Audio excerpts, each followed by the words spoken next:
My goals have become a reality. I've reinvented everything I knew in order to improve it. My house, my car, my surroundings.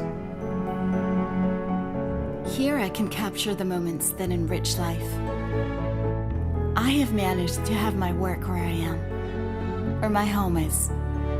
And finally, my home is here. Now I know that respect is one of the essential keys to success. And I don't want to give it up. It's not just an electric car. It's not just a house on a beach. It's a step forward. I like the tranquility of the sea and feeling that I'm a part of a cosmopolitan city. I like the idea of my house becoming an architectural icon and that it respects the environment as no other tower has ever done before.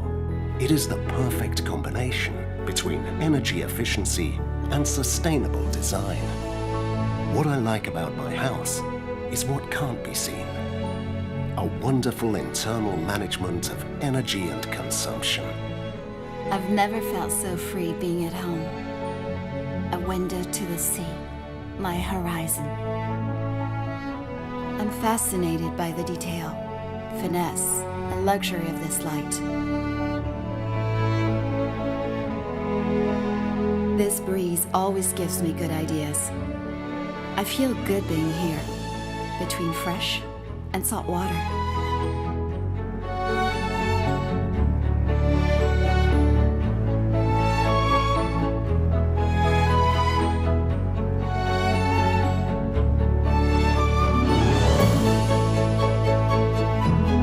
From here, I can work, enjoy the sea, relax on the beach. I feel good. This is my place. If I have managed to get here on my own, how much more could be achieved with somebody at my side?